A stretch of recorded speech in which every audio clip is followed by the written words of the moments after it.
Hey there, everyone. That sexy nerd is coming at you again.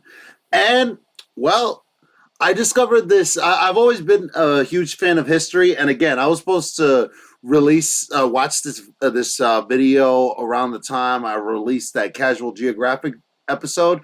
But I'm glad I'm finally getting to tackle it now. I discovered this what is it, this channel called for videos called Oversimplified, and I love what this guy was talking about.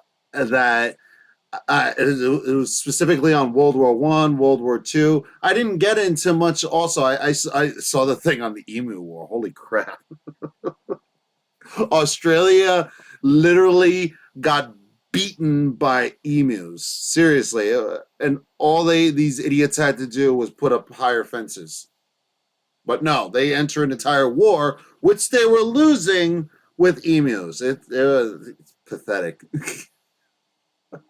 And honestly, I had to start making videos about some of these because some of these topics are very interesting and can probably teach a lot more about history. I mean, I don't claim to be as much of an expert about history as I am with animals, but am very knowledgeable, specifically about England and stuff like that. I've always found England very fascinating, and Germany is actually very fascinating too, regardless of all the Nazi and you know racial stuff that they've always had. They're still a very fascinating country. France is amazing. I had no idea. I mean, until recently, I had no idea that France was basically just got off, like really truly got off on making fun of the English. A lot of it is great. I mean, even though they ended up losing that whole thing in the long run, there's still been plenty of times where France has gotten the last laugh against England in the olden days, especially during the medieval times. Man, I mean, it turns out that William the Conqueror, who took over England and turned it into the dynasty that would lead throughout the Middle Ages, the Normans, all the way through to the Plantagenet dynasty, to the Tudors, the Stuarts, and all those people. Like, it was all started because some French guy came over and took over the country. Basically, they spoke French. The English spoke French. The English nobility spoke French. It's fascinating. History is a fascinating dive into how humans have always interacted with each other, and it's really great to see. I always watch this guy, History Matters. History Matters is probably taught me so much about history. I probably got to do some of his videos too, maybe, because honestly, I love his material. I really do. And I haven't watched a lot of his videos in a good while. I would always watch just the British stuff and all that other stuff. But anyway, Oversimplified, I love their videos too, and I can't wait to watch this one called the Pig War. And I originally was not very interested, but then I heard that the Pig War might have something to do with because I never heard of this until people started talking about Manifest Destiny, and I'm like, wait a minute, what? I had no idea when this even took place, so I'm like, okay, let's watch it because I'm really interested. So let's get into the video, and remember, please like and subscribe if you want to see more sexy yet nerdy content, and let's do this thing. Look at us, boys. We've only gone and bloody done it. We beat the Brits and secured independence. Now to expand westward and conquer the rest of the continent. Thomas? It looks like a bunch of different people already live out west. What? Oh no. That means we can't expand. I hate my life. Whoa. I didn't say they were white people.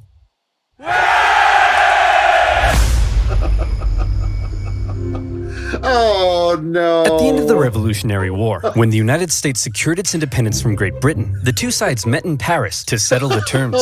Among various things, they discussed American territorial gains, and the British granted them a generous amount of land out west.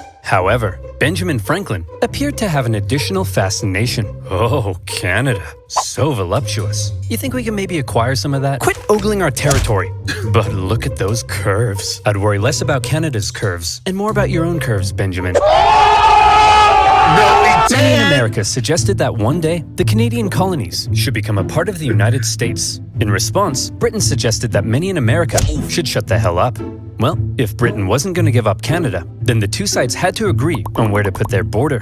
Easy enough for the most part. Follow some existing borders, add in a few rivers and lakes, maybe even a parallel for good measure. But then there was a question. What would happen here? Is it a straight line? Straight line, straight line. And so it was. The border would go from the northwesternmost point of this perfectly oval-shaped lake and continue in a straight line westward until it met the Mississippi River. Perfect. Or was it? Well, as it turned out, the lake didn't actually look like this, but like this. And the Mississippi wasn't here, but here. Yeah, so in the end, none of that made even the slightest bit of sense. Don't blame the Founding Fathers. They were just using the best map available.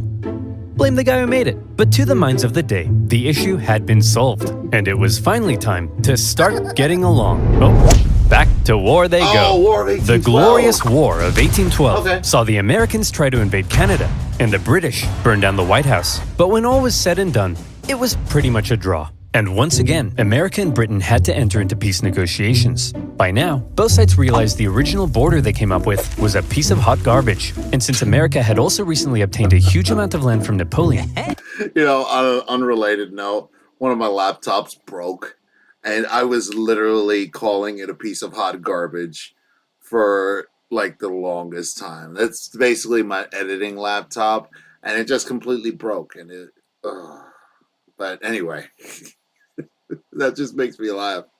they decided they would need to re-examine the border issue. There's another straight line. Straight line, straight line. Yeah. And so it was. To fix the problems of the previous border agreement, they decided to go from the northwesternmost point of this lake, as had been previously agreed, down to the 49th parallel, and from there the line would go straight as an arrow up until the Rocky Mountains. But beyond the Rockies, the two sides couldn't quite agree on where it would go next, because both sides claimed the territory beyond the Rockies was theirs. See, throughout its early history, America as a nation had its eyes heavily fixated on all that juicy land out west, ripe for invasion. Settlementation. America wanted to expand. Not only was it their right, some believed it was a destiny given to them by God himself to multiply and spread across the continent, like rats or disease. Okay guys, just before we take over everything, God definitely said this is what we're meant to do, right? Yeah, that's what he said. Yeah, because God told And us, right? who was it who spoke to God? It was Billy, right? I thought it was Sharon's cat. I hear voices all the time. Well, it was one of us. There's no way we made this. What is that? I hear voices all the time. Oh God, I can't. whole thing up to justify a ruthless collective imperialist tendencies. All right, well, in that case, let's get out there and make the world a better place, just as God intended. We haven't lost that either.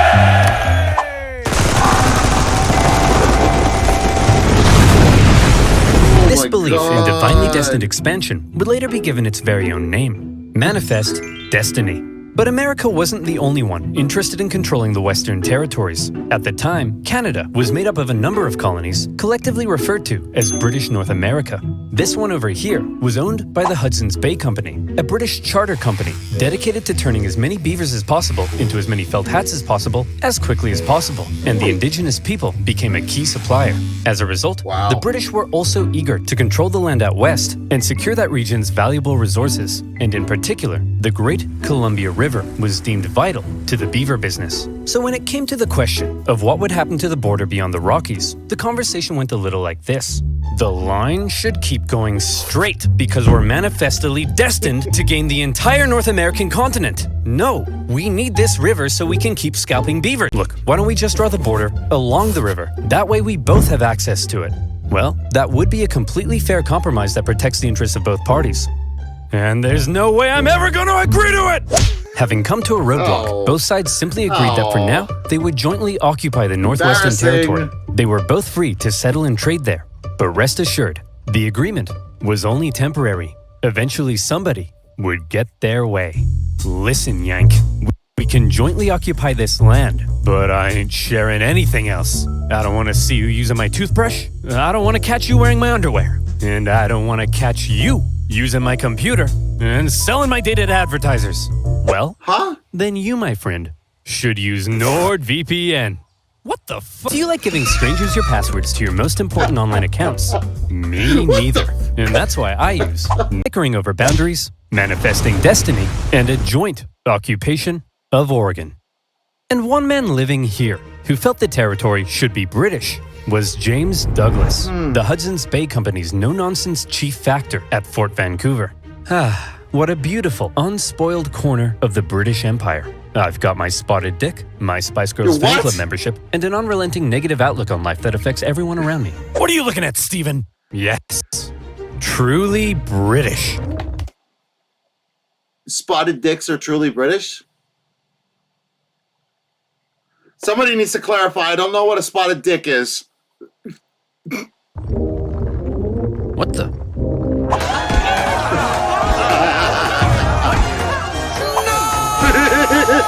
The problem for men like Douglas was that many Americans had already begun streaming up the Oregon Trail.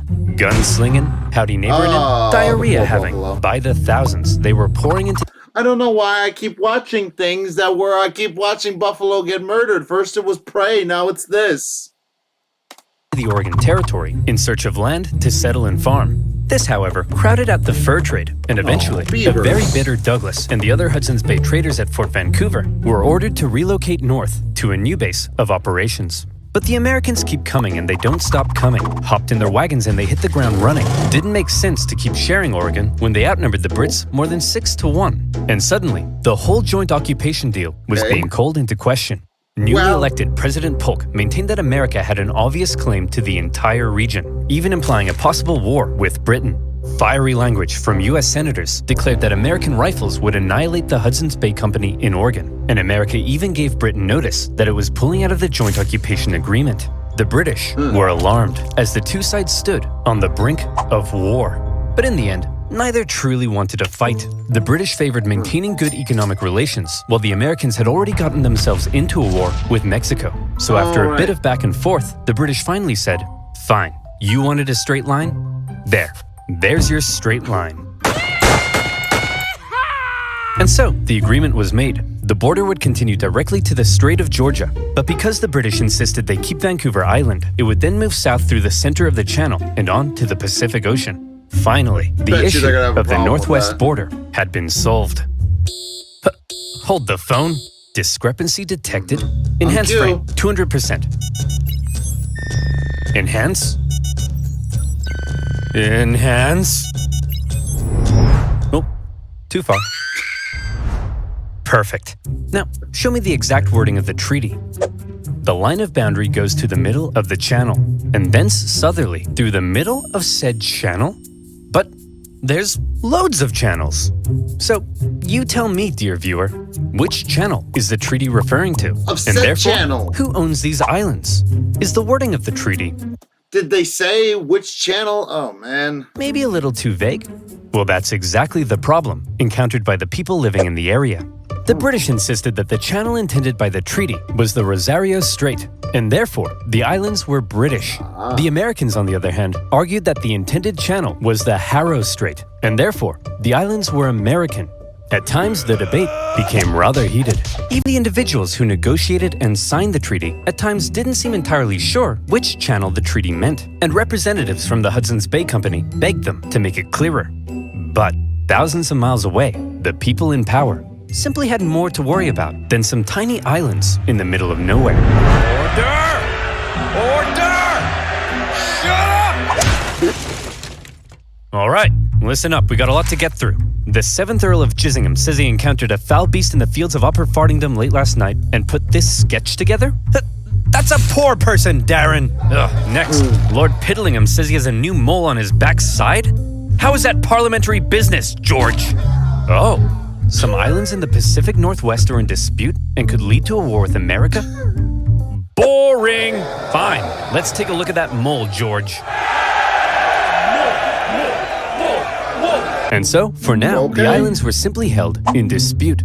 Were they British or were they American? I'm sure this conflict won't cause anyone to die. And one man who thought the islands were undeniably British was James Douglas, now the governor of Vancouver Island. He had already once had American settlers encroach on his territory and force him to move. And by golly, he wasn't going to let it happen again. As far as he was concerned, those islands were not only British, but prime agricultural land. And given the chance, those glubby Yanks wouldn't hesitate to start pitching flags with their glubby little hands. And so, he came up with a plan. If the British settled the islands first, then that would high. surely secure them for Britain. And so in 1853, Yeah, he looks Douglas so sent an high. Irishman by the name of Charles Griffin, along with some Hawaiian shepherds, to go set up a sheep farm on San Juan Island. Hawaiian And set up a shepherds. sheep farm they did. The place was rammed with sheep, 1,369 to be exact. But within those flocks of woolly cowards could also be found a number of beautiful, prized Berkshire pigs. Oh, Porky, you look stunning. You're the greatest thing that's ever happened to me. Would you perhaps like to go to the island ball together tonight? Oink once for no. Roll around in that cow crap if yes. Yes! I'm covered in poo and I'm the luckiest man alive! But life on the island for Charles Griffin wasn't to be a perfect paradise of pig pageants. Because unfortunately for him, the Americans also believed the Why is he island wearing was Cinderella's theirs. dress? One She- day, in the pig. 1854, an American customs collector was sailing around the islands on the outlook for bands of native tribesmen when he spotted something. Aha! I've got you now, you savages. Over yonder. Those are sheep, sir. Sheep, you say? What are they doing here? Let's go and negotiate with them. Negotiate with sheep? Are you crazy? I'm perfectly stable, you rat bag. Call me crazy again and I'll eat your eyes! Hello, good sir. We request to speak with your leader. Why Out of is my he way. still holding the Allow knife? me to parley with this foul beast.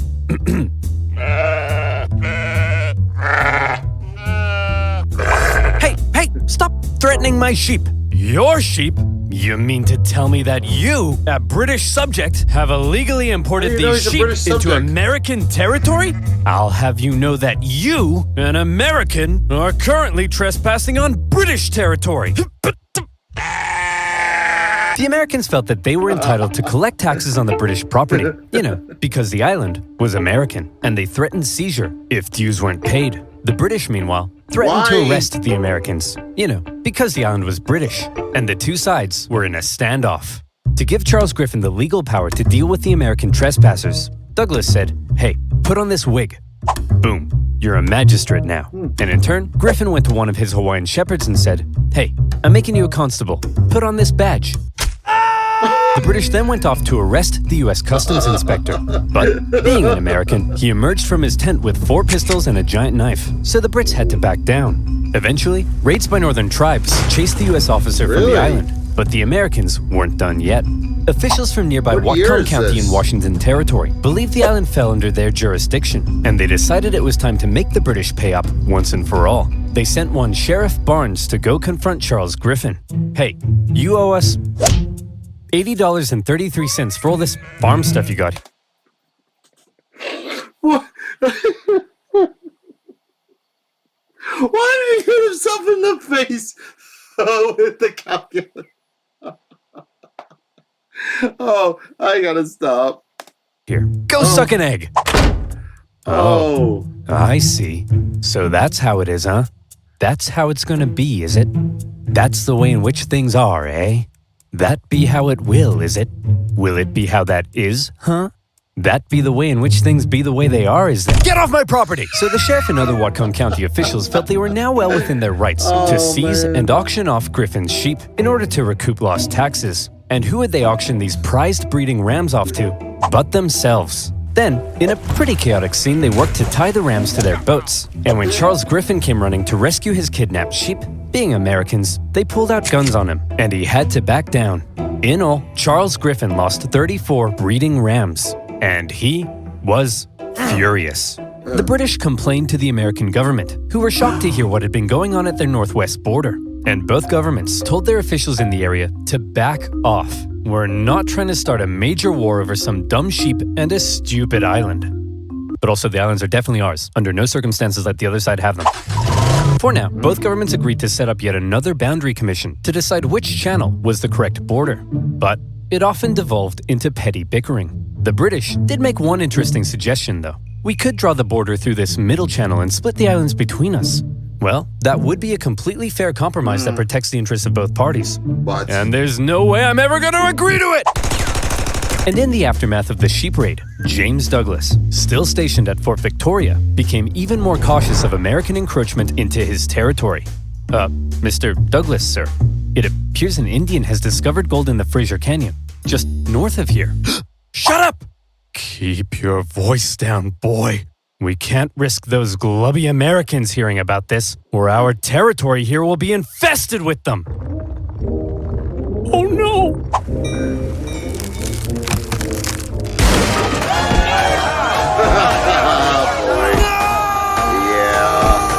yeah. The Fraser Canyon Gold Rush attracted a heap of Americans to the region. Oh, Some 1858. got lucky. Most did not. And of those that didn't, rather than returning all the way home, many simply decided to settle in the area. And in particular, the juicy green pastures of San Juan Island were rather appealing.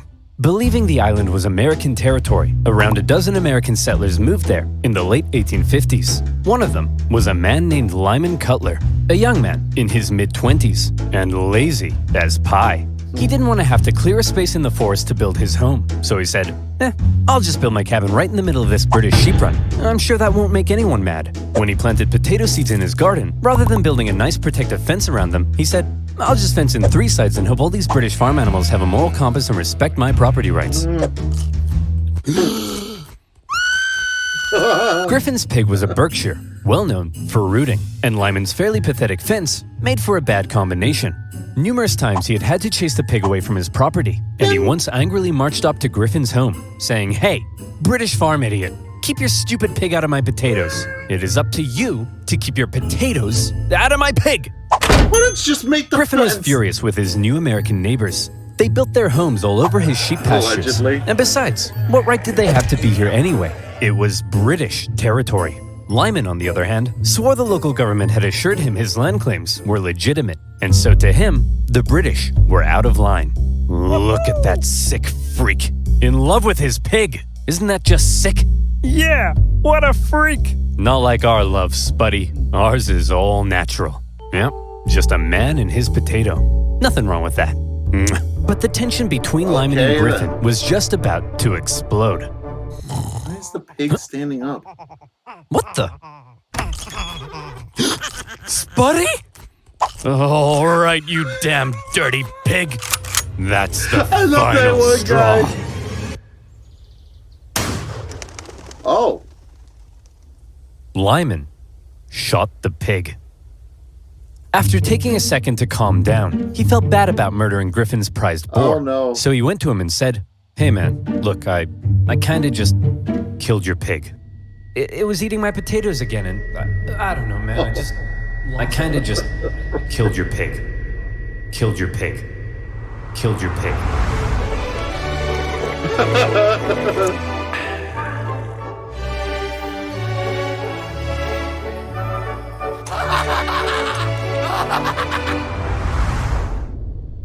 Oh, you love that You pig. swine! No, the swine is the one I killed. I'm Lyman.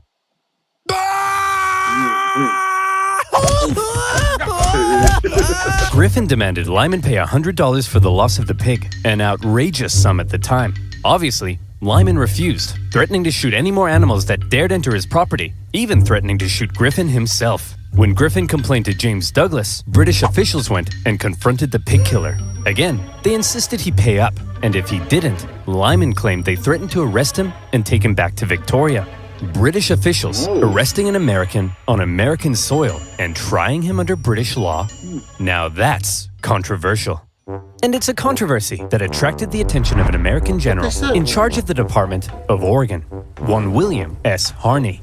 This guy, General Harney, had a reputation He's the kind of guy who invades Mexico without orders, wasting valuable resources and creating an embarrassing situation for everyone involved. Oh, man. He's the kind of guy who has one of his own men arrested for writing the wrong header on a report. He's the kind of guy who finds a dog digging up his yard and then chases it for 1.5 miles just to give it a beating. He hated superiors, hated being told what to do, and had been court-martialed 4 times for does that disobeying sound orders. familiar? Contemporaries described him as an imbecile, all matter and no mind, an arrogant humbug, and a laughingstock. Wow. Like I said, General Harney had a reputation. He hated the British. Sounds like a certain someone, doesn't it? And was out for any opportunity to earn personal glory for himself. By some accounts, he even wanted to become president. And so, in July 1859, when he happened to visit San Juan Island, and he learned of the plight of the Americans living there, the shooting of a pig, and the British threat to arrest Lyman hug. Cutler, General Harney went into scheme mode. Hey yo, Captain Pickett. Yes, sir. Listen Vanessa. carefully. I need you to go pick up some flowers and bring them to my place later. I've got a plan. Here I am, sir. What's the plan? Pickett, you and I are How? going to start a war. What do you mean, sir? Okay, listen up. An American man shoots a worthless pig on San Juan Island, and the British threaten to arrest him. Outrageous, but we can use it. We get the settlers there to send us a petition saying they need American troops for protection. That's Give when our you pig. go with your men and occupy the island. The British will find American troops on an island they consider theirs so offensive, they won't hesitate to blow you to smithereens. Then, it's war.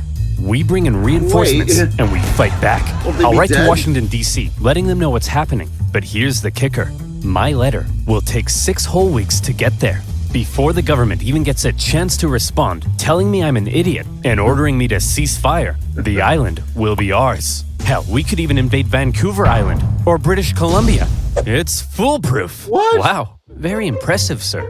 But I gotta ask, why? Well, I'll level with you, Pickett. Historians still contest exactly what it is I'm trying to do here. It's possible I'm trying to expand America's territory. Maybe I'm trying to play the hero so I can become president. Some have even suggested that since I'm a slave-owning Southerner, I may be trying to create a diversion to help the South secede in the upcoming Civil War. But if there's one thing that almost everyone can agree on, it's that I'm an idiot. I see.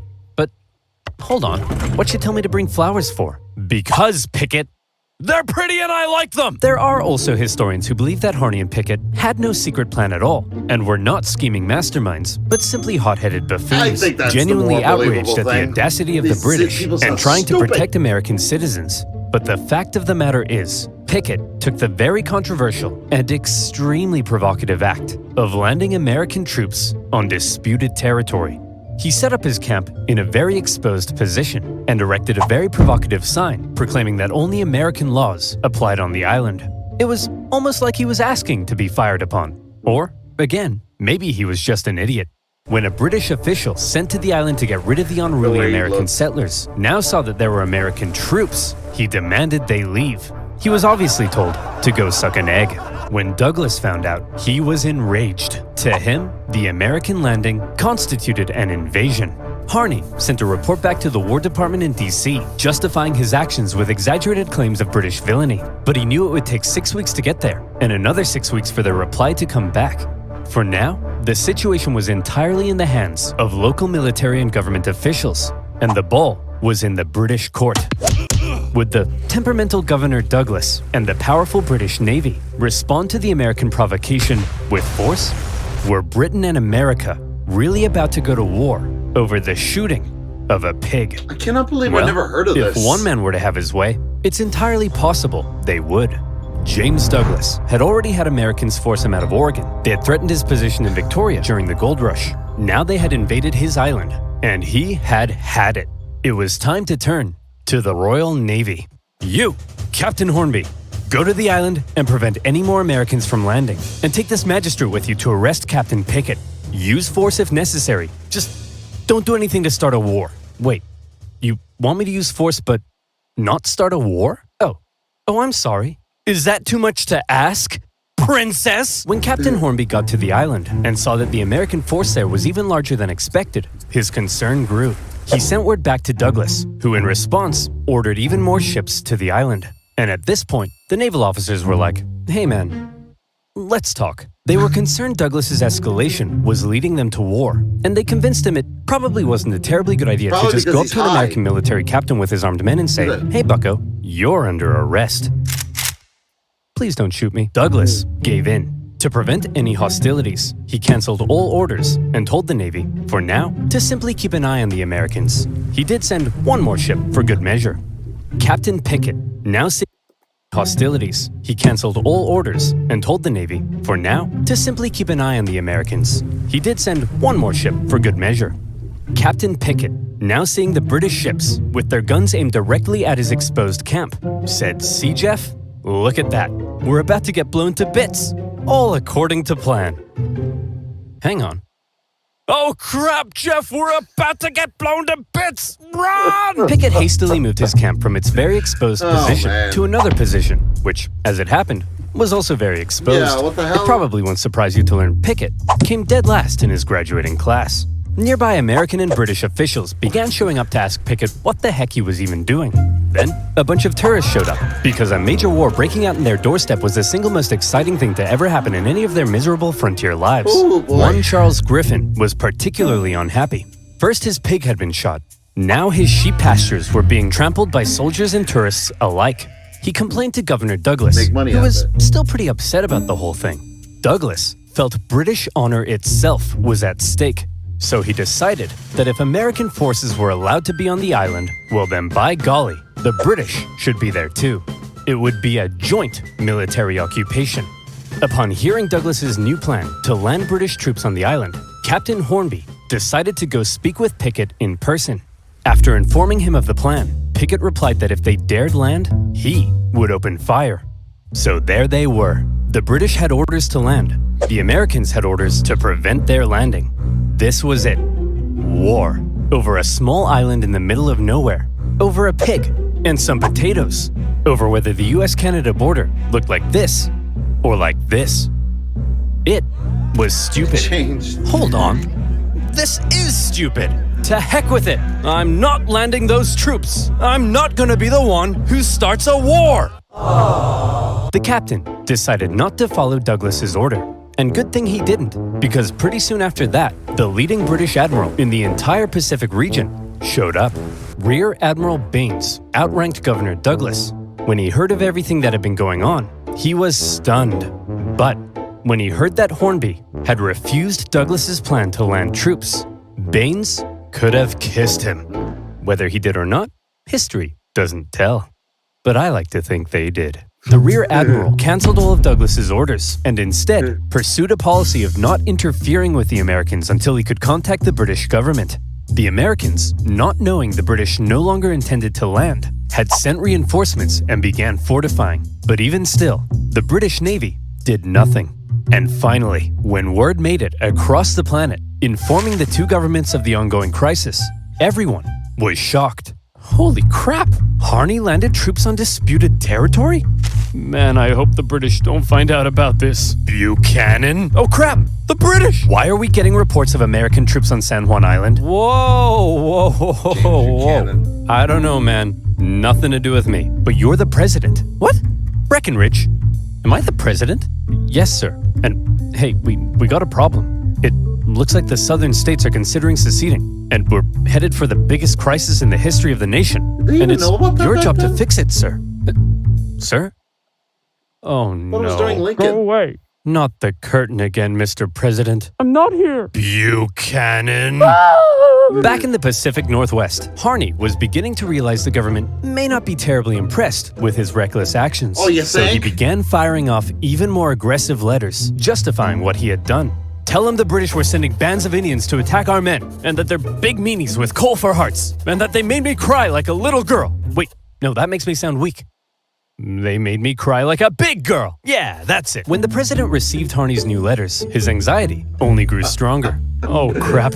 Hey, General Scott, please make this go away. Leave it to me, sir. General Winfield Scott was the commanding general of the entire U.S. Army. Well known for his negotiation skills, he was a veteran of the Mexican-American War, during which time he had to deal with General Harney's idiocy and insubordination, and he watched as Harney got away with it all, thanks to his friends in high places. It's safe to say that Scott really did not like General Harney. By now, General Scott was racked with gout, and he was so big he had to be hoisted onto his ship in a basket. Nevertheless, he began the long journey to the Pacific Northwest. Okay, everyone, get over here. Will somebody please tell me what the heck is going on? I'll tell you, General. It all started on one fateful day last summer. Spuddy? All right, you damn dirty pig. That's the final straw. What? Hey, you can't get away from me! Oh, look at that pig. Nowhere left to run, eh? I'm gonna enjoy this. Lyman, if you spare my life, I grant you 3 wishes.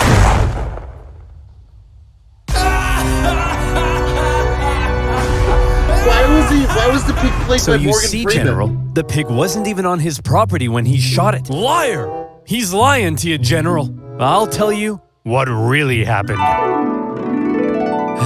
What a pleasant summer's afternoon here on my humble farm. It's just me and my beloved potatoes. I'm so happy. Say, Lyman, them some nice spuds you got there. Would be a shame if somebody ate them. No, not again, you beast! Leave my potatoes alone! Yeah, I'm gonna eat them, Lyman. I'll eat them, and then I'm gonna eat you. Stay back! I'll shoot! Go ahead, punk. Make my day. Shoot me! Shoot me! He made me do it! He made me do it! I wouldn't be surprised if So that you're was the telling actual me excuse. you guys nearly started a war with the strongest naval power in the world over the shooting of a pig? Yeah, now he's starting to get it. Not only the pig, sir. The British then threatened to arrest this poor, pure American soul. See, I just realized just when he said that the most powerful naval, they would have been so screwed. The British actually could have won because for the longest time you could not beat the British in naval combat. They would have destroyed them, and it's because they spent a lot of time fighting pirates, basically. I mean, they had experience. The Americans, no.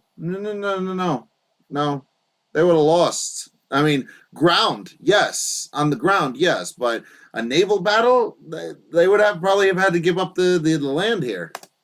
Thank you, General. Shut up. I don't care about you. Okay, I've made up my mind. You're an idiot. You're an idiot. You're an idiot. You're an idiot. You're an idiot. Yeah. You guys are fine. And Okay. you two are the most mind-numbingly brain-dead ding-dongs I've ever encountered in all my life. And I'll see you in my office. Oh. Okay, Harney, listen. I cut a deal with the Brits. Here's how it's gonna be. Both sides will maintain a small force on the island for a joint military occupation until our two governments can decide who owns the island. Now, the only way they'd agree to that is if Pickett is removed from command, so I'm replacing him with Captain Hunt here. Now, Harney, listen to me. Do not, under any circumstances, put Pickett back on that island. Okay? I mean it, Harney. Do not order Pickett back onto the island. Understood? Yes, sir. Good. I'll see you globos later. Is he gone? I think so. Good. Hunt, you're fired. Pickett, you're going back on the island. All right, you psychopath. I've been waiting years for this. I hate you. I've always hated you. Harney had not only ordered Pickett back onto the island, but his department even notified the British that it did not recognize the joint occupation settlement, while everyone else had decided on peace. Oh, Harney get appeared to wrecked. still be threatening war. Needless This is to say, hilarious. a furious Winfield Scott soon removed him from command and sent him elsewhere.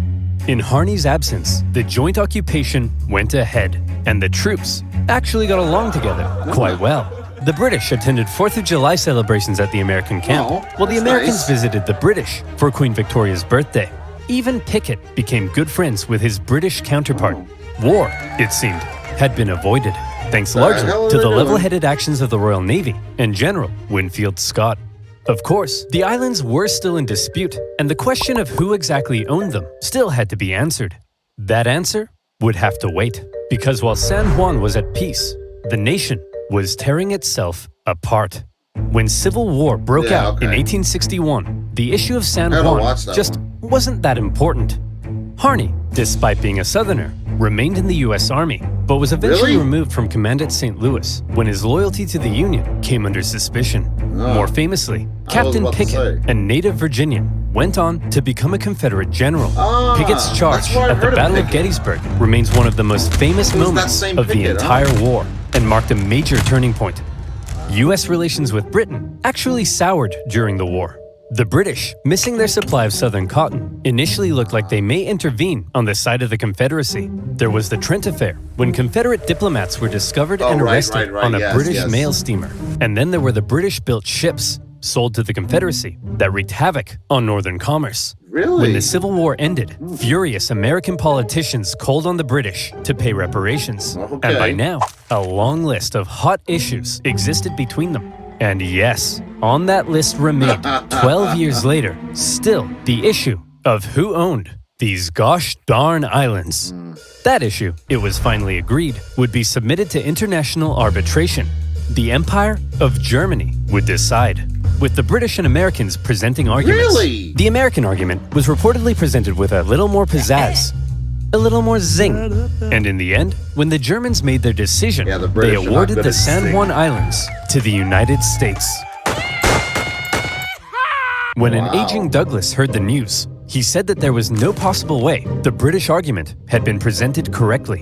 But that 10 reasons was to that. dislike The the British Germans. conceded. And on the 25th of November, 1872, And if y'all don't know this, one of the reasons why World War One, which is not that long before this, is because like the British and the Germans really like had a lot of issues maintaining things. There was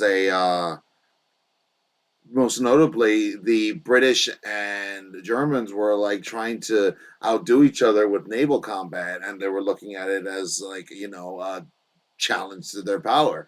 So yeah, I guess we found another reason why the British were like, yeah, screw those Germans. the last British troops left the island. As the Americans entered the British camp to raise their flag, they found that the British had removed the flagpole. God. One last up yours to Uncle Sam. Jerks. By this time, Charles Griffith British. had already left the island, and the Hudson's Bay Company eventually sold their sheep farm. And so, there you have it. A dangerous situation that almost brought two great powers to war, triggered by the shooting of a pig. But thanks to more level-headed minds and an eagerness for peace and cooperation, conflict was avoided. And the only casualty of this pig war was, well, The just pig. a pig. But how different could things have been? What if the British had attempted to arrest Pickett? What if they had landed troops? Could the two sides have actually gone to war? Could America have invaded Canada? Could it, perhaps, still invade Canada? What? Think about it. Why not? We have the manpower. We have the arms. It's our manifest destiny. Picture a future where American Mounties wear red, white, and blue and hail the stars and stripes. Where Wayne Gretzky would wave the American flag every 4th of July in the streets of Montreal. Maple syrup, the greatest American food. Banff, the greatest American national park. One united nation under the leadership of our glorious president, Drake. No longer shall we tolerate our smug neighbors to the north with their affordable insulin and endless comments complaining that I don't talk about Canada enough in my videos. That's right, Canadians. Watch your backs. Sleep with one eye open tonight because Biden's coming, baby. And this time, he's coming with a vengeance! Oh man, I'm still laughing, man. That ending was hilarious. What, boy? I'm sure a lot of certain people out there did not watch this video because man, they would have been like, "Wow, Biden's scary. Like that was the funniest episode I've seen. I gotta see more of these. These are great. Man, so I learned so much about that. That was stupid when you really think about it. They all went to war just because someone shot a pig. Wow. Um yeah. See, that's what I heard. I heard Manifest Destiny had something to do with this, and I was like, really? The pig war? And I'm like, I've never heard of it though. So like, what's going on here? But I learned so much, and I'm sure you guys learned a lot too. Not much I can really say about this video. It was really, really good. And honestly, I gotta watch some more of these videos, and there's a lot to go through. I gotta watch either the Civil War next, or I think he said he did something on Prohibition, which I'm really interested to hear about what he said. But anyway, this has been That Sexy Nerd Reacts. Please like and subscribe if you want to see more sexy yet nerdy content, and I'll see you all in the next video.